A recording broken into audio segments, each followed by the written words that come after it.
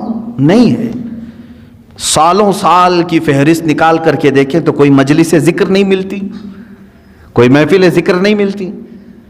آج تو حال یہ ہے کہ دنیا یہ چاہتی بھی ہے کہ تم اللہ سے اتنے دور ہو جاؤ کہ تمہیں احساس بھی نہ ہو کہ خدا ہے، معاذ اللہ رب العالمین۔ مجھے آج ہی اس بات کا احساس بھی ہو رہا تھا۔ ممبئی میں آج ممبئی کے ہمارے بچے آئے ہوئے ہیں، 6 مہینے کے بعد آج انہوں نے جمعہ کی نماز پڑھی۔ اس طرح سے مجمع میں آج بھی مسجدیں بند ہیں وہاں پر۔ افسوس ہوتا ہے مجھے، دلی افسوس ہے۔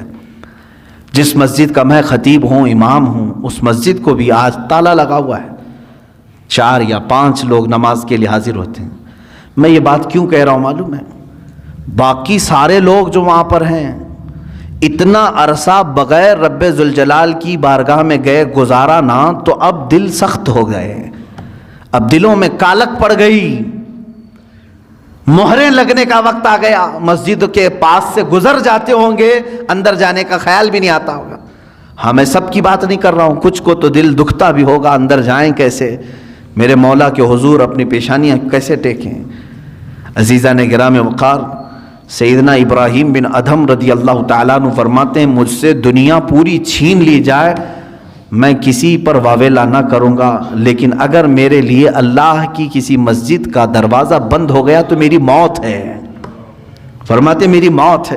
حضرت ذوالنون مصری رضی اللہ تعالیٰ عنہ، یہ وہ بزرگ ہیں جنہوں نے 40 سال مسجد میں اعتکاف کیا لیکن ٹیک تک نہیں لگائی دیوار کو، مسجد کی دیوار کو سہارا تک نہیں لیا۔ وہ مسجدوں میں ان کا دل لگا ہوا ہوتا تھا۔ حدیث آپ پڑھ کر کے دیکھیں، اللہ کے حبیب صلی اللہ علیہ وسلم فرماتے ہیں 7 لوگ ایسے ہیں جن کو قیامت کے دن بھی اللہ اپنے عرش کا سایہ عطا کرے گا، جب کسی پر کوئی سایہ نہیں ہوگا، سورج سوا نیزے کے فاصلے پر کھلا رہے گا، لیکن 7 قسم کے لوگ ایسے ہوں گے جن کو اللہ قیامت کے دن محشر کے میدان بھی سایہ عطا کرے گا، عرش کا سایہ ملے گا، وہ چھاؤں میں کھڑے ہوں گے۔ وہ کون ہے؟ وہ 7 قسم کے لوگ پھر کبھی ذکر کروں، ان میں سے ایک بندہ ایسا ہے جس کے بارے میں میرے آقا صلی اللہ علیہ وسلم فرماتے ہیں رجل تعلق قلبہ بالمساجد، وہ آدمی جس کا دل مسجدوں میں لٹکا ہوا ہے۔ لٹکا ہوا ہے مطلب لگا ہوا ہے، اب اذان ہو کہ میں مسجد میں جاؤں، اب اذان ہو کہ میں مسجد میں آؤں۔ جس کی یہ کیفیت ہے اسے قیامت کے دن عرش کا سایہ عطا کیا جائے گا۔ لیکن افسوس ہے کچھ جگہوں پر یہ لاک ڈاؤن کے بہانے اللہ کے گھر ایسے بند کر دیے گئے، یہ سب ناٹک ہے۔ اب میں بولوں تو پھر دوسرے راستے پر چلا جاؤں گا، اس لیے کہ کبھی کبھار جذبات میں بے قابو ہو جاتا ہوں۔ جو ہمارے ساتھ کھیل کھیلا جا رہا ہے فقط ایک بہانہ، کورونا کورونا کورونا، یہ کیا چیز ہے؟ اس کی کوئی لاجک آج تک سمجھ میں نہیں آ رہی ہے، کوئی اس طرح کی آتھینٹک بات سمجھ میں نہیں آ رہی ہے، اور ساری پبلک بیوقوف بنتی ہے اور وہ بنا رہے ہیں۔ عجیب سی بات ہے، کچھ گدھے پورے ملک کو چلا رہے ہیں اور سب کو قائل بھی کر رہے ہیں، اور سب خاموش بھی ہیں بیٹھے ہوئے، پوری مارکیٹ بھری ہوئی ہے کھچا کھچ، کورونا نہیں آتا، بسیں چل رہی ہیں کورونا نہیں آتا، ٹرینیں چل رہی نہیں آتا ہے۔ مسجد میں 10 لوگ 20 لوگ آئیں تو کورونا کی تکلیف ہے۔ کسی بھی جگہ کی بات، آج پورے ممبئی کے مال کھل گئے، مال پورے کھلے ہوئے ہیں، مال میں بھیڑ نہیں ہوتی، اور باقی وہاں کی مارکیٹوں کا آج جا کر کے آپ اندازہ کریں۔ میرے عزیزوں، صرف اور صرف میں، کوئی اور وجہ نہیں، اتنے لمبے عرصے تک آپ کے ہاں بیٹھا رہا ہوں، صرف اور صرف میرے پاس دل میں یہی ایک چیز آتی ہے، میں جاؤں، میرے لیے کافی انتظار ہے وہاں پر۔ ڈیلی شاید کوئی نہ کوئی ہمارے پاک سائٹ وکرولی والے فون کرتے ہی رہتے ہیں، کب آ رہے ہیں کب آ رہے ہیں، ان کے ہاں بھی انتظار ہے۔ میں صرف اور صرف یہ ایک بات سوچتا ہوں، اللہ تبارک و تعالیٰ نے یہاں پر ہمارے لیے دروازے کھلے رکھے ہیں، کہیں ان نعمتوں سے میں محروم نہ ہو جاؤں۔ یہ مجھے جمعہ کی نعمت اللہ نے دی ہے، عیدین کی نعمت ملی ہے، ہم عید الفطر سے نمازیں یہاں پڑھ رہے ہیں اور بالکل کھلے عام ہیں، سارے اپنی صفیں لگا کر کے پڑھ رہے ہیں، تو میں کبھی یہی سوچتا ہوں کہ یہ نعمت سے میں محروم نہ ہو جاؤں۔ حالانکہ وہاں کے لوگوں کا بھی حصہ ہے، ان کی محبت سر آنکھوں پر۔ میں یقیناً آج بحیثیت خطیب و امام ممبئی ہی کا تعلق ہے، لیکن صرف یہی ایک بات، مسجدیں بند کر کے لوگوں کے دلوں میں آج ایسی کیفیت آ گئی کہ جمعہ کے جانے کا اب احساس بھی نہیں رہا۔ چند دنوں کے بعد یہی لوگ کہیں گے، کئی کام کاج پر ہیں، جمعہ ہو رہی، ارے چھوڑو اب زور پڑھ لیں گے، اتنے دنوں تک تو زور پڑھتے ہی تھے نا۔ جمعہ کی اہمیت دلوں سے ختم کر دی گئی۔ پہلے تو زندگی میں ایک جمعہ چھوٹنے پر ہم سب میں سے، بلکہ ہماری بات تو چھوڑیں، عام بندہ جو کوئی اور نماز نہیں پڑھتا ہوگا لیکن وہ جمعہ چھوڑنے کو بہت بڑا گناہ سمجھتا تھا۔ جو کبھی نماز کو نہیں آتا، جمعہ کے دن اس کے گھر میں جا کر کے دیکھو، نہا رہا ہے، خوشبو لگا رہا ہے، سرمے لگا رہا ہے، مسجد کے آنے کے اہتمامات کر رہا ہے، دوسری کوئی نماز نہ پڑھتا ہو۔ جمعہ کا اہم رتبہ ہمارے دماغ میں موجود تھا، اس کو ختم کر دیا گیا۔ اسی طرح سے ہمارے دلوں سے یہ تمام چیزیں غائب کرنے کے لیے پوری دنیا ایڑی چوٹی کا زور لگا چکی ہے کہ ایک وقت ایسا نہ آ جائے کہ تمہارے دلوں میں یہ بھی خیال ہونے لگے اللہ ہے بھی کہ نہیں ہے، معاذ اللہ رب العالمین۔ کیونکہ جب بندہ اس سے تعلق نہیں رکھے گا تو شیطان کا غلبہ اس کے اوپر ہو جائے گا، شیطان کا غلبہ اس کے اوپر ہو جائے گا اور وہ دماغ میں یہی چیزیں ڈالے گا، کہاں ہے کوئی خدا، کہاں ہے کوئی معبود جس کی عبادت کرنی ہے، سب تو نارمل ہے، ساری دنیا جی رہی ہے، معاذ اللہ رب العالمین۔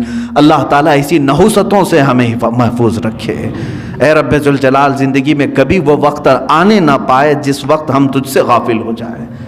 مولا ہم سب کو ہمیشہ تیرے ذکر میں اور تیری یاد میں مشغول رکھ۔ دعا یہی کرتے رہیں، اور اللہ کا وعدہ ہے فَاذْكُرُونِي أَذْكُرْكُمْ، تم مجھے یاد رکھو میں تمہیں یاد کروں گا۔ اور اللہ کا وعدہ سچا ہے، جس نے اسے ذکر کے ذریعے آج یاد کیا، مولا تعالیٰ اس وقت تمہیں یاد کرے گا جب دنیا تمہیں بھول چکی ہوگی۔ دنیا بھول چکی ہوگی لیکن مولا نہیں فراموش کرتا، وہ یاد کرے گا۔ اور اس کی تفسیر میں آپ جا کر کے دیکھیں گے اس آیت کی، اللہ کیسے یاد کرتا ہے بندے کو، اللہ کیسے یاد کرتا ہے؟ تو فرمایا مفسرین نے، تم یہاں مجمع میں اس کو یاد کرو گے انسانوں کے، رب تبارک و تعالیٰ فرشتوں کی جماعت میں تمہارا ذکر کر رہا ہوگا، تمہارا نام فرشتوں کی جماعت میں اللہ بیان کرے گا، یہی اس کا یاد کرنا ہے۔ اور تم دنیا میں اگر مسجد میں اللہ کو یاد کر رہے ہوں گے، اللہ اس کے بدلے میں تمہیں جنت میں یاد کرے گا۔ رب تبارک و تعالیٰ تمہارے نام کا اعلان جنت میں فرمائے گا، اس کا یاد کرنا یہ بہت کمال کا ہے۔ اسی لیے دنیا میں یاد اگر کرو، ذکر اگر کسی کا کرو تو کس کا؟ اللہ رب العزت کا۔ الا بذکر اللہ تطمئن القلوب، آگاہ ہو جاؤ اللہ کے ذکر سے ہی دلوں کو سکون ملتا ہے۔ ذکر کی مجلس ہم قائم کرتے ہیں، اللہ تبارک و تعالی ہمارے دلوں کی کدورت کو ختم فرمائے، دلوں کی سختیوں کو دور فرمائے، ہمارے آنکھوں میں اللہ تعالیٰ سرور عطا فرمائے، ہماری زبانوں میں نور عطا فرمائے، ہمارے قلب کو، ہمارے ذہن کو وسوسوں سے محفوظ فرمائے، اور ہمیشہ اپنے ذکر پر قائم رکھے، اپنے ذکر پر ہی ہماری موت عطا فرمائے۔